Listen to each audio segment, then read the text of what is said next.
Hello, thank you so much for joining me for episode 4 of Back to Life. My name's Milly, and in this podcast I talk with artists, musicians and creators about recovery, whatever that means to you, from mental health challenges, addiction, trauma, and the role of creativity in their healing. If it all sounds a bit heavy, well, sometimes yes it is, not going to lie, but I can promise you there's also lots of humour, lightness and plenty of hope from some really inspirational people who've overcome so much and gone on to live meaningful lives, fired up by a real sense of purpose and passion. And today's guest, Lauren Burnett, is absolutely all of that and so much more. She has such a great energy, a wicked sense of humour, and an absolutely jaw-dropping life story, a real life of extreme highs and extreme lows. But as you'll hear, now she's finding that elusive middle ground. Lauren is a recovering addict, and she found recovery after an incredibly near brush with death that left her with life-changing injuries. In early recovery as a new mum, she founded the fashion label Luella Rockerfella, which caught the eye of a millionaire investor in New York. But this isn't your usual rags to riches, addict turns their life around and lives happily ever after story. We're going to talk about the reality of what happens when you try and fix your insides with outside stuff, the futility of achievement addiction, and so much more. But first, a trigger warning. We do talk about drug use, of course, quite graphically at points, but also about baby loss. So if that's too raw for you, then maybe listen to another episode instead. Okay, let's roll the podcast. I've been asking everyone the same question because we're all coming out of lockdown. We're getting back to life post-pandemic.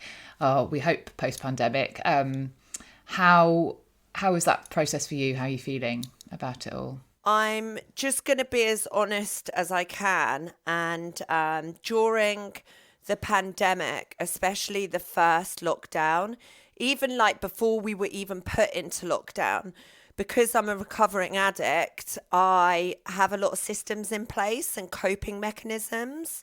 So even the anxiety of those being taken away from me was so bad. It put me into like the worst kind of trauma from my past.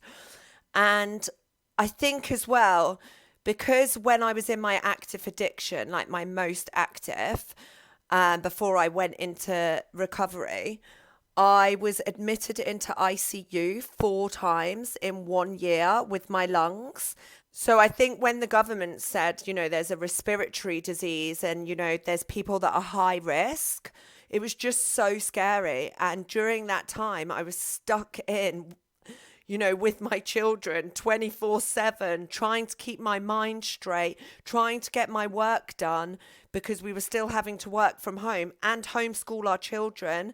I was really going through a relationship breakdown, so I was doing it pretty much on my own. And then a girl who I seen as my little sister, she is beautiful, such a pure soul, committed suicide, and that was it then. I just completely hit rock bottom. I couldn't make sense of anything.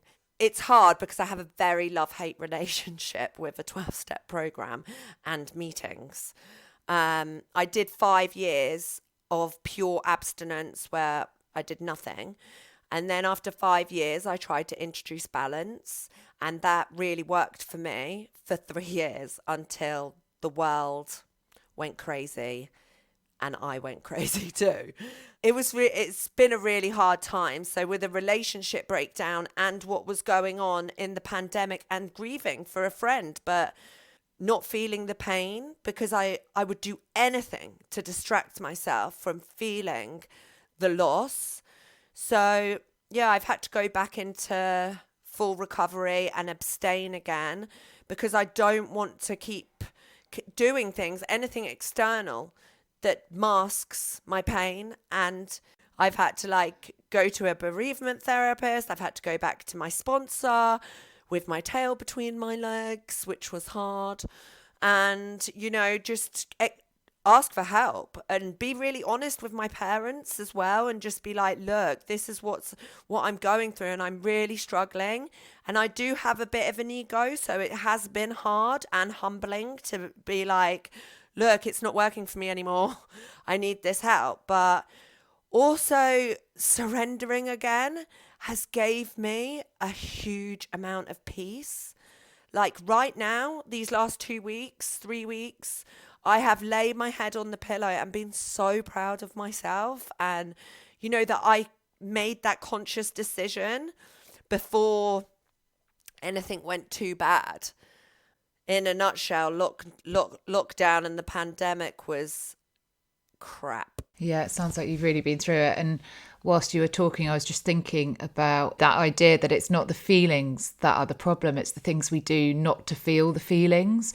And that's where the danger is, and I totally relate to that. You take away the drugs and there are a million other things you can do not to feel your feelings still. And I think like compulsive work, compulsive busyness, manic socializing, obsessive behavior around relationships or other people, exercise, food, all of it. There's so many other avenues, aren't there, to not feel your feelings, other than drugs, and those things are that's the dangerous thing, not the actual feelings themselves. Like allowing the feelings to come and move through you, and be healed is an entirely appropriate response to like the huge sort of traumas and losses that you've gone through. But I totally relate to that. I mean, when I remember going through my first broken heart in recovery, and I just told myself, I'll give myself 3 months of grieving, and then I was like, right, no more. I can't, no more, and basically kind of shut it all off with manic working, manic socializing, and it was really unhealthy. And that actually led to me relapsing after multiple years in recovery. This is a while ago now, but yeah, I totally get what you're saying about that. I'm glad you said that, because I really resonate with that. Because first time in recovery, I was on such a recovery buzz, and I'd get little successes and I almost became totally addicted to the way that made me feel. So I took on more and more and more responsibility. But all I was doing was distracting myself from actually doing the work. So I became drowning in responsibility. The stress in itself was just too much to take as well. So it's nice because I'm going back into this maturer and as a mother now, and I am reflecting on first time around and being able to be like, right, well, don't do that this time, and don't take on any more responsibilities unless they pay extremely well, obviously. But, I'm just very conscious of trying to keep my life as peaceful and simple as possible right now. But I love distracting myself with people. Yeah. I mean, that was my mantra coming back from my relapse, was like, keep it simple, like keep it simple. And I had to kind of remind myself to say no to things that seemed exciting, because that thing of like, I was just addicted to excitement, adrenaline, achievement, and it's not surprising because I was such a hopeless drug addict. Like so much of my life was obliterated by drug addiction, that when I got into recovery, realized I had a brain, I could do things, I could achieve things, I could do a good 100%. Job, I could get applause. No wonder that became my new drug. We'd because never had it. Also, we'd never had it before. So when we were getting these accolations, it is like a drug. You're like, oh my God, I'm actually worthy. Because that's what we lack, our real self-worth. Exactly. I was going to say, and couple that with some real core low self-esteem that tells you you're not good enough. And then what could be more compelling than everyone telling you you're amazing, you're doing great. A drug in itself. Yeah. And then you can absolutely drive yourself to complete meltdown burnout. And complete overload. Yeah, absolutely. Burnout. Yeah.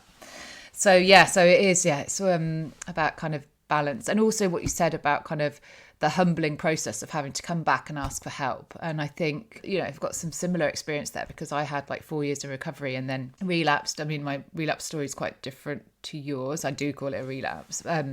But when I came back, it was the most humbling kind of experience I'd been through, because I'd been on such a high with my first few years in recovery.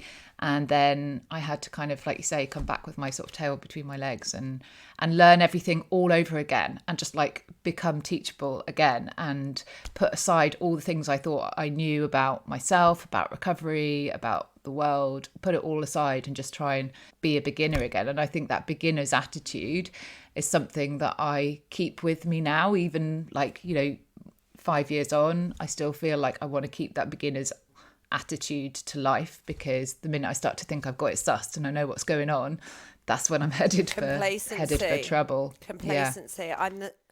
I did the same,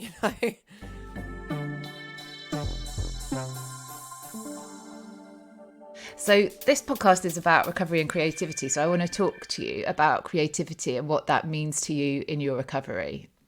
So whilst I was really in active addiction, I used to write poetry.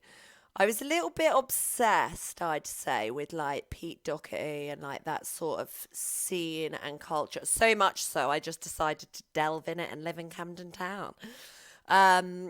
So the sort of like romanticism around it, that's an escapism in itself as well.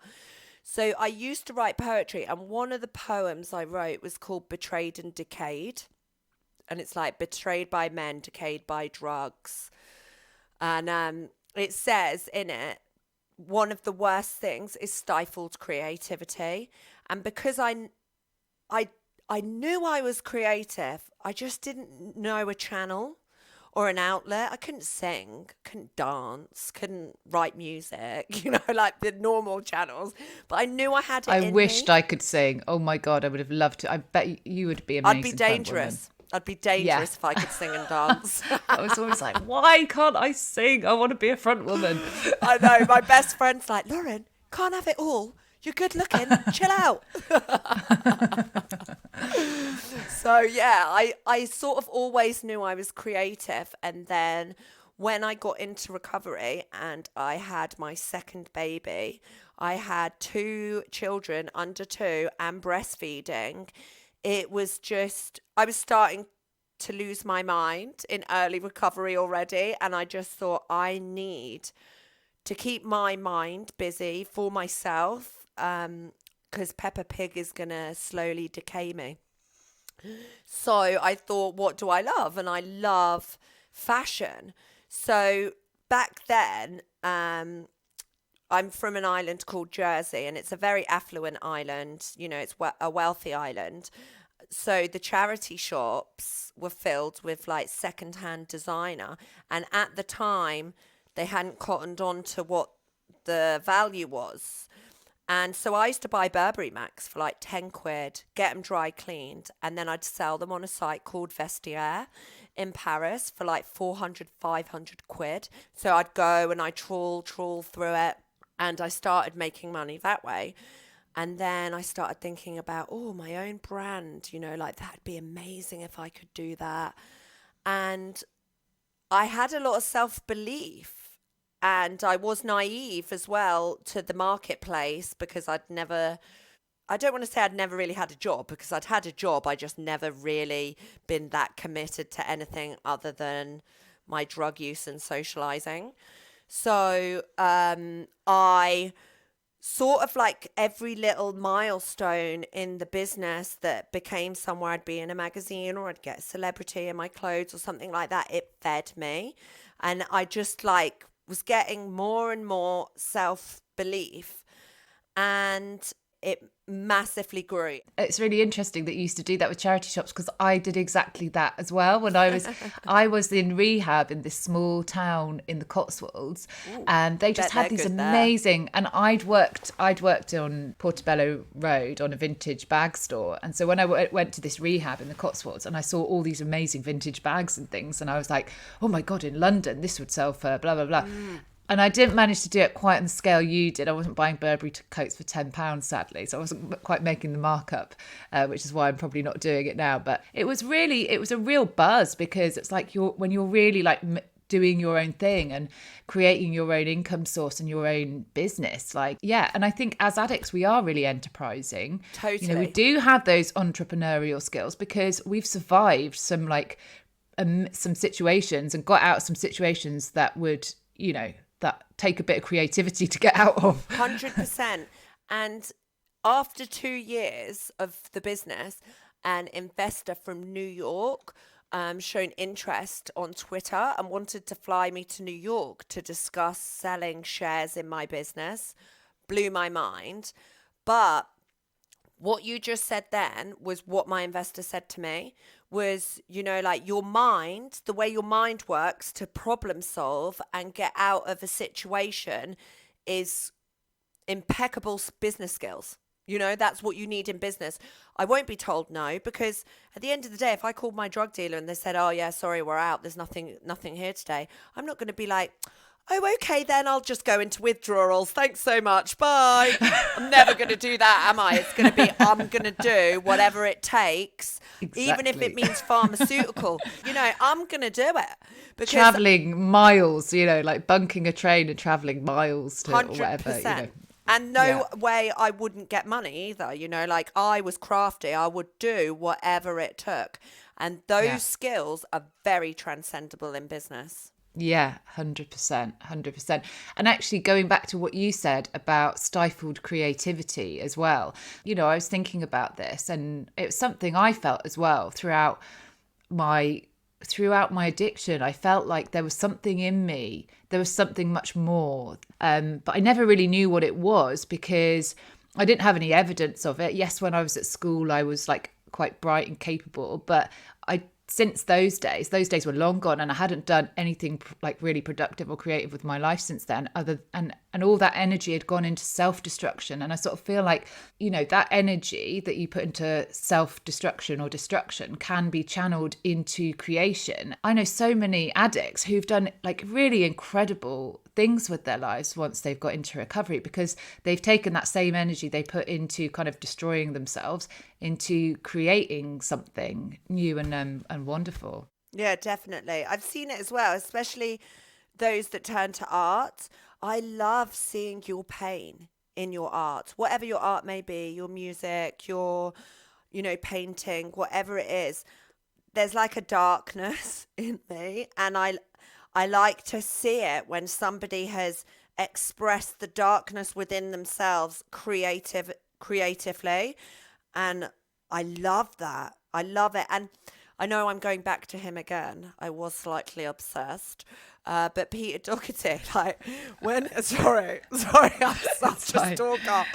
But like when he used to I was make just art, laughing because I was too.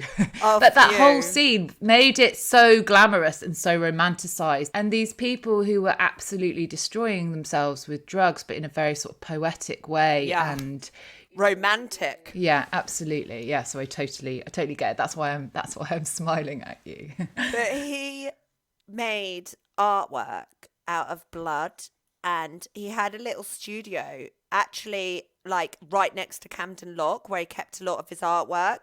And I knew the guy that rented the room or whatever, so he used to say, I'll take you up there if you want and you can see some of it. And I just used to think, oh my God, blood on a canvas, how beautiful. It was that sort of like bleeding, tragic artist with the, romanticism. And I want to be the muse. Please let me be the muse next. Yeah. But I did. I fell for that whole scene. But in a way, even as toxic as that was, when I went into recovery, I sort of believed that I was creative and that you can put pain into art.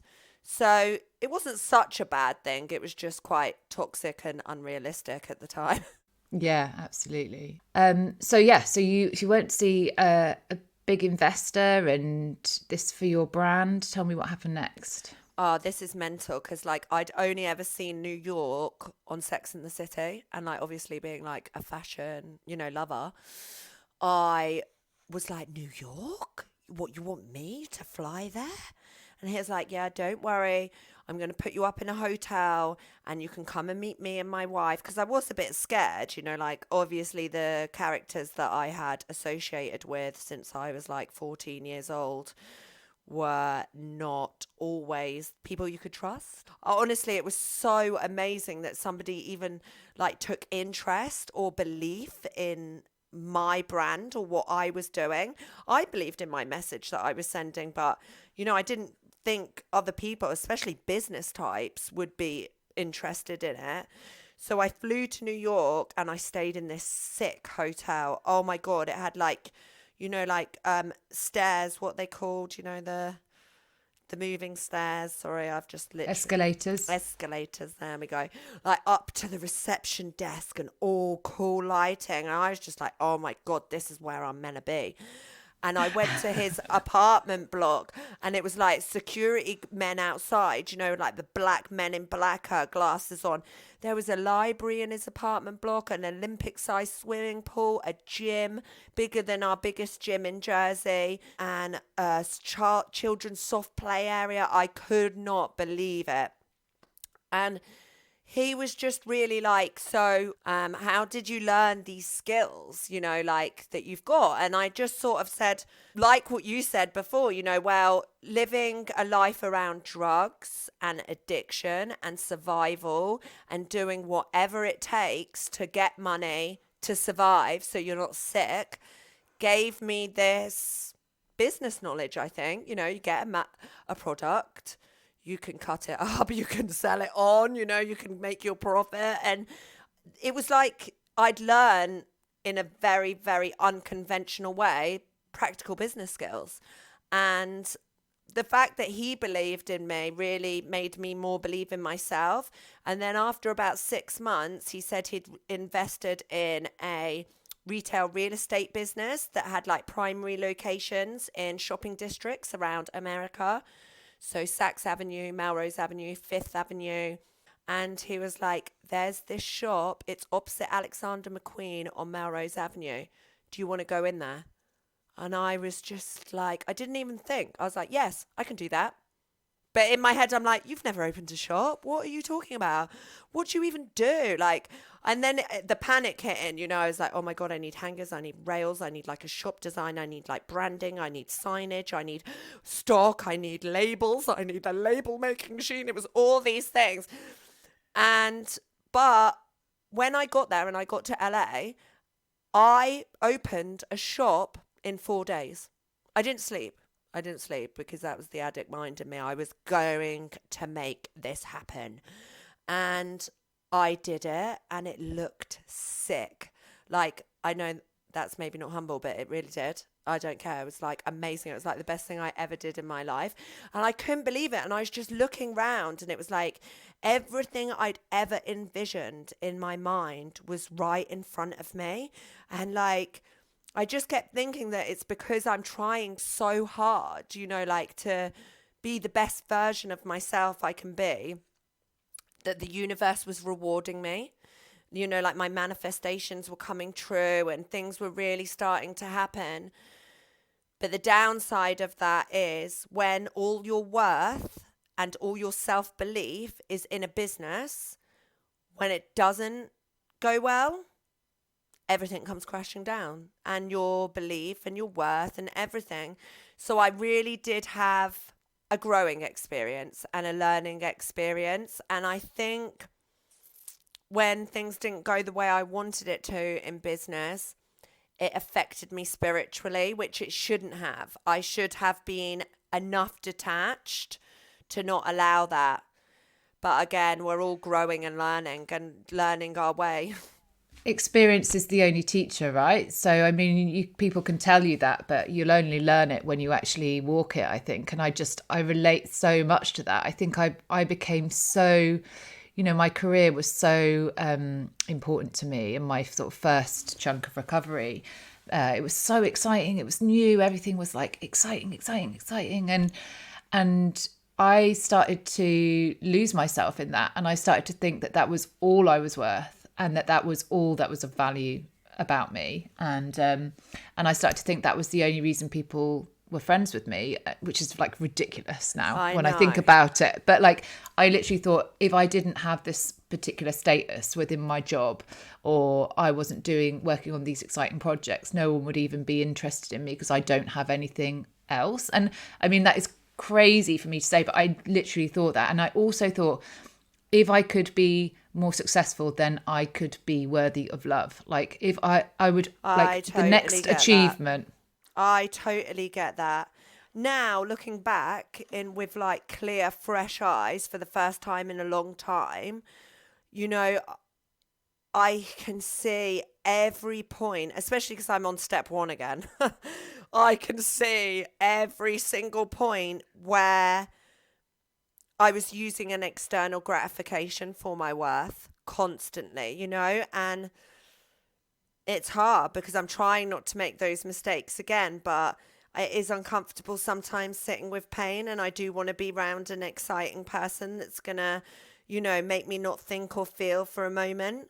But ultimately, when I can, because I am very busy and have children, and I can be alone, self-care and crystal baths with magnesium flakes and listening to music. Like I've got a recovery playlist at the moment. It's sick. And there's some songs in there that are like, you know, I'm a survivor. And then there's songs in there like James Arthur, Recovery, and Demi Lovato, Warrior. And, you know, there is a lot of music out. Music's always really talked to me. So hindsight, great thing, isn't it?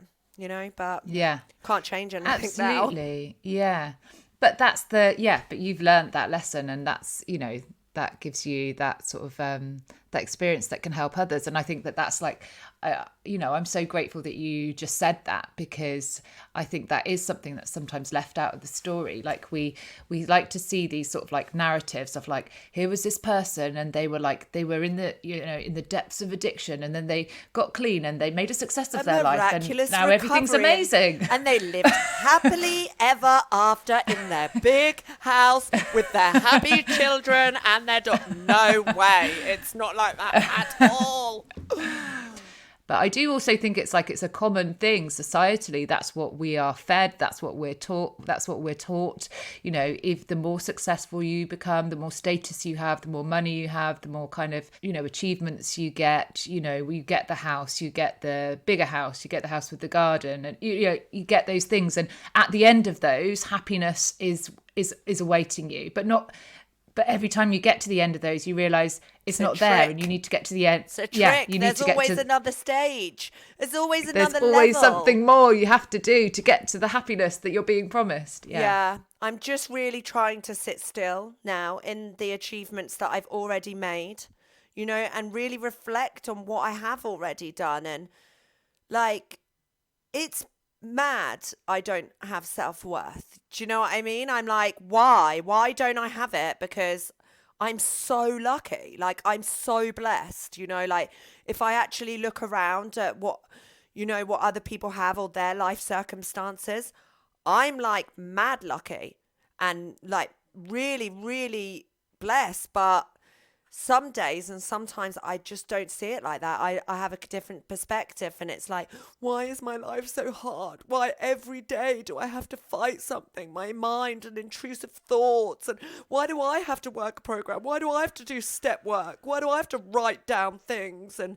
do vision boards and spells? And do you know, it's therapy and whatever else I have to do.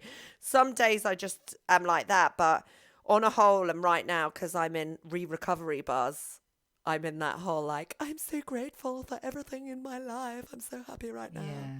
But not it's all the time. So beautiful when that comes, because I have that experience as well of having like recovery first time around. It was amazing. It was like, it was just, yeah, I was on cloud nine for like 3 years, and the last year not so much. But anyway, I'm going to try and hold it for 3 years. I'm so glad you said 3 years, because like I'm going to hold on to it. But then this time around, I was like, when I came back into recovery 5 years ago, I was just like, I've lost this magical thing. I'm never going to get it back. And it wasn't the same. It wasn't like this whoomph, like a rocket taking off. It was like slow and steady and trudging this road. And then I'd get these little breakthroughs over really small things, and I'd just get this little bit of light in, and I'd be like, and a little penny would drop, and then I'd sort of, it wasn't the same, but it was beautiful when I started to feel, I'm out of the woods again a little bit, like I feel It's okay like a butterfly. again. You're coming out of the cocoon of like self-hatred, shame, guilt. And Yeah. when you like shed that again and you start seeing like your capabilities and your worth again and reminding yourself who you are, then yeah, it is beautiful. It is beautiful.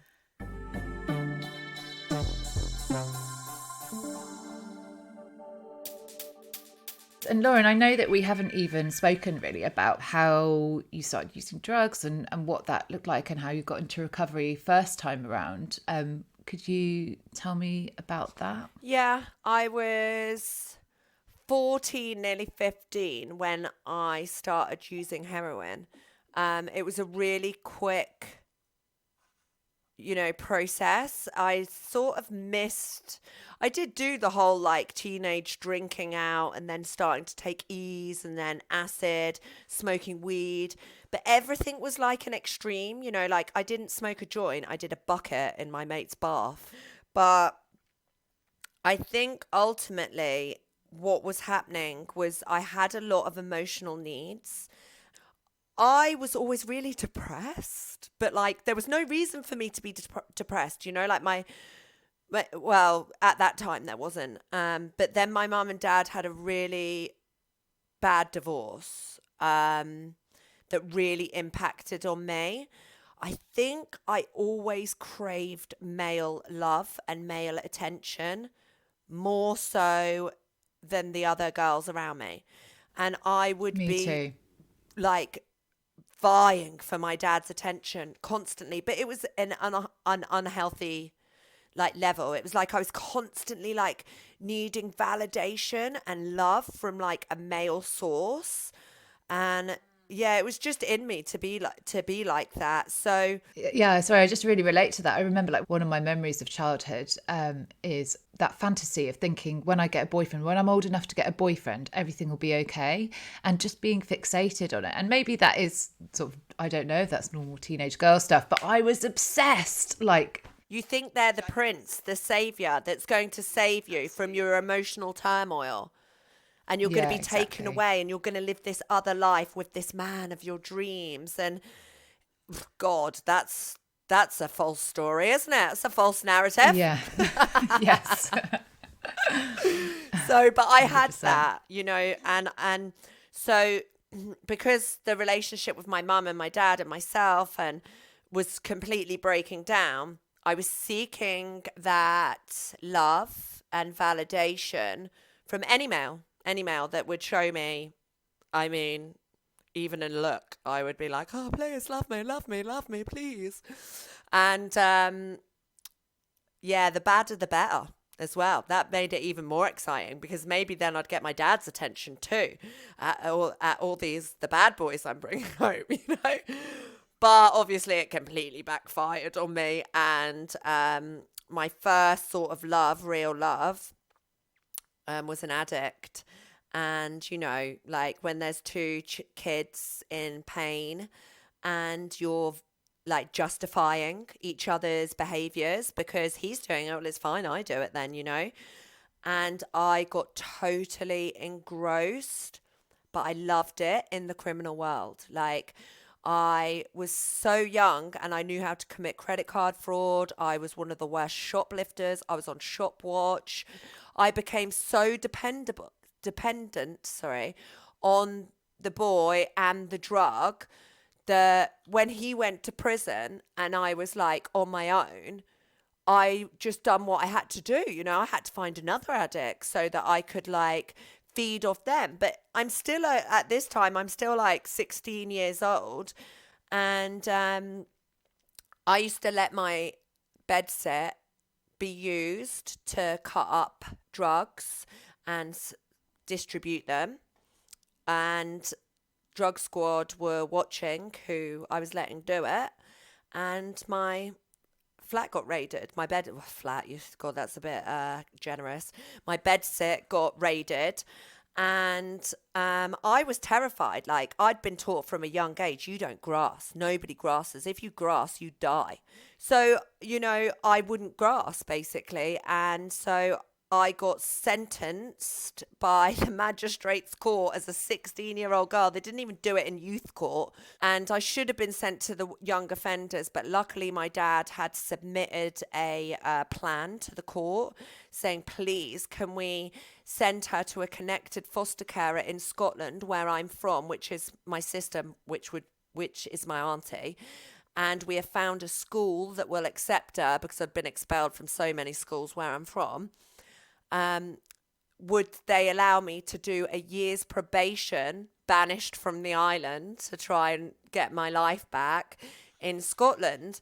So thank God the court said yes, because I've never actually been to prison yet, but it was touch and go. And I was sent to Scotland, and I stayed clean that year, mainly because, being a girl from Jersey, there's a lot of security blankets here, and it's not really as larger social issues, like not really homeless, not really gangs or anything like that. But in Scotland, where I was living, I was very aware. I couldn't run around the same way I was running around in my home island. So I sort of kept myself together, but as soon as I'd come back to Jersey, or London, I was the worst for, like, when I'd be in London, trailing the streets, finding the big issue sellers, finding the escorts, finding whoever I could that would help me score. And that just went on for years. But because I started so young, I'd learned to hide it well, which is why I think I'm good at PR as well, and marketing, because I had to rebrand myself so many times, but it was a lie, but I'd wear the fake lashes, I'd go for the sunbeds, I'd have the fake tans, the Saint-Tropez, so that I didn't look like a junkie, but I was a junkie. So how did you get into recovery after all of that? I overdosed in my bedroom, and when I OD'd, I fell on top of my bedside table lamp and burnt for hours through to my skull. So I was de-scalped, and I was undergoing 3.5 years of reconstructive plastic surgery to my head, where they had to graft the skin from the tops of my legs. And they didn't check that I was pregnant in the last operation. So I was put to sleep. And I went home after recovering from my head in the hospital, and I woke up in the middle of the night, and I thought I'd wet the bed because it was like warm and wet. And then the pain started, and I didn't know what was going on. I was like, it was just like trauma after trauma after trauma. But the man in the ambulance came in and was like, okay, you're in labor. And I was like, what? And he was like, we need to get you into the ambulance. They put the heart monitor on me, and they were like, I'm really sorry, there's no heartbeat, but you have to deliver this baby now. And it was so heartbreaking, because I always wanted to be a mum. Like, I actually, even when I was like 12, I used to like think, oh, I'd love a baby, because then maybe I could feel that love and I could give that love, like that's all I ever wanted. And I did always want that. And so that had happened to me. And then I obviously spiraled even worse into my addiction to block out the pain of everything, really. So when my lung collapsed, they said, and I was in the hospital in Camden, they said, listen, we're going to do extensive x-rays on your lungs. Any chance you're pregnant?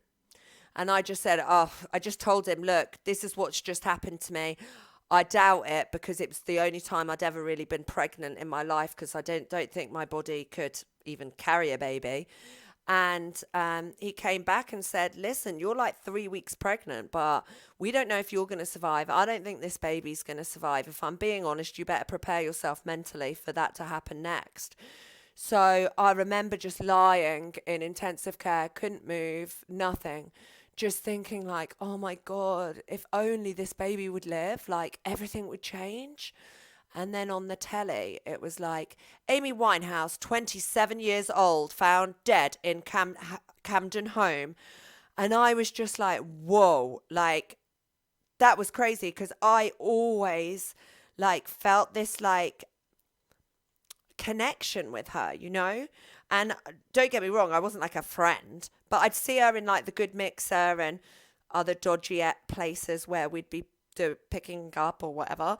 And we'd have a chat. And because I was going through my head surgery, she'd always be like, "How's the head?" And I'd show her like the scab of the day, and we'd have a little chat. And I remember her saying that she always wanted to be a mum. And I was like, "Oh, me too. That's all I've ever wanted." And I just thought then, oh my God, I'm like the same age.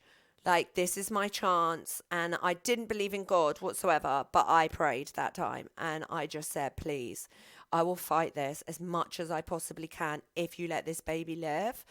And they'd brought me down off the opiates, which was a struggle because they're like, this isn't the Priory, it's the NHS. But I got a really good male nurse. I think about him all the time, and I wish I would have got his name, because I would love to thank him now, because what he gave me, he probably has no idea about. That makes me quite emotional. That's crazy, actually. Yeah, and he really helped me. But when I was ready to be discharged, he is like, you've got to do this now, kid. He was like Northern, as well. And it like reminded me of like my mum's side of the family. And he was like, you've got to do this now, kid. This is you. This is the hard bit. This is your mind. You've got to fight now. And I returned back to Jersey, and yeah, that's where like my recovery began. It was a bit rocky in the beginning, but I ended up in NA and with a sponsor and working my step works, and yeah, that's where I got my life back, basically. Wow. Wow. I mean, amazing to have survived all that. Yeah. God, it's horrific. I mean, so there's so much trauma in that you've just spoken about. And that's the thing, is like, in recovery, you have to be responsible for treating that trauma. Like, you can't just expect to have trauma like that in your life and then go into recovery and just have a great life without constant work and reflection.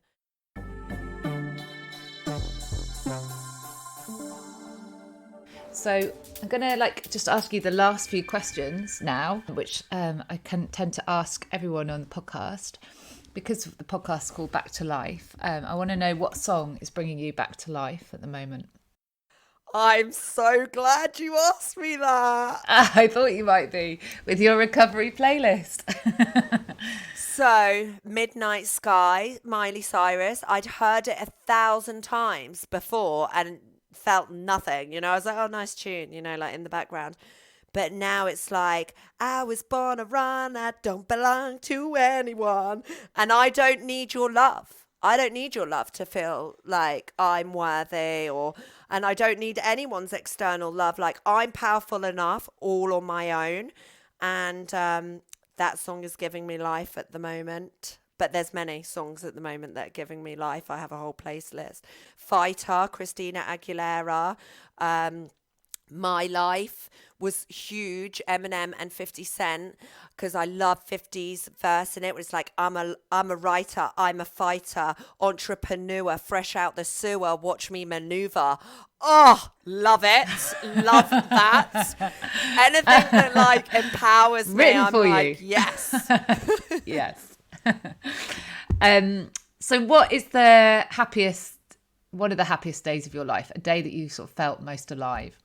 In LA, when I got my shop up and I just looked around and looked at the palm trees in the distance and the sun setting on Melrose Avenue, and just to think that like 3 years previously I was shooting up heroin with not a hope in the world, to now having a shop, and just it was almost a drug, to be honest. It was so fulfilling.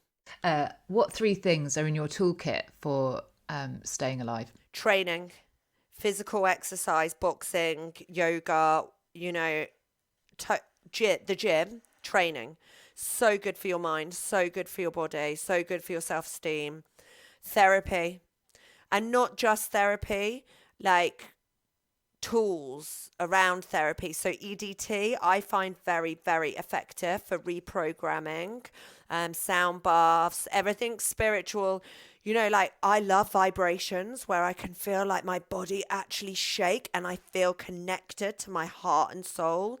I'm going to one next week. I'm so excited. And 3, meditation. I've got Headspace and I do the courses a lot. I do it as I'm going to sleep because it's the only time I don't have without children that I can actually concentrate. I love meditation as Yeah. well. I feel like it's really like changed my life. And it's not a focus. quick fix, is it? No. But it's something you look back in hindsight, you're like, wow. Yeah, I'm able to choose my thoughts or like ignore destructive thoughts much easier. I'm sure that's down Or to notice what's a meditation. thought, what's a feeling, and if Yeah. there needs action. And a lot of the time it Yeah. needs no action at all. It's just being aware of what the thought process is. I think spiritual practices is huge. Yeah. Like I do spells on the new moon and set intentions and do vision boards and, you know, like, and I have hope and faith. Love that. Thank you so much, Lauren. You've been an amazing guest. I've really loved speaking to you. I feel like we've got so much in common throughout our lives. Yeah. I really, really love talking to you. Thanks, Milly. Oh, I want to come over to Jersey and I want you to come too. come over and hang out. Lend me your jumpsuit.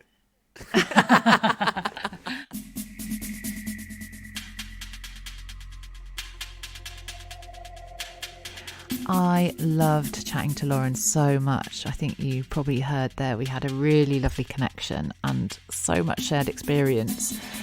If you want to find out more about Lauren, you can follow her on Instagram. Her personal account is at Lulu_Rocker and her fashion label at Luella Rockerfella. She does an incredible range of hats that are made by women in prison, so teaching them sewing skills, and all the profits made from those hats go to a local drug and alcohol rehab. I really hope that you enjoyed this episode too and got something from it as I did.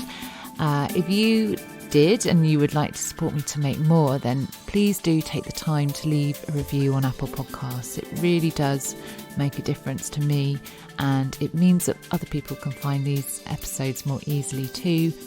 And if you feel the inclination, share it with your friends, share it in your stories, in your WhatsApp groups.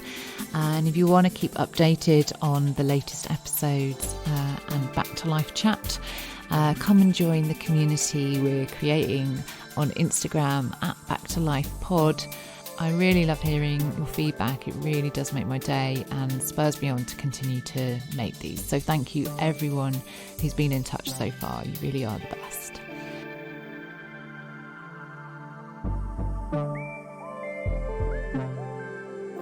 Thank you so much for spending this time with me and Lauren. Have a lovely rest of your week and I will see you next time. Take it easy. Bye.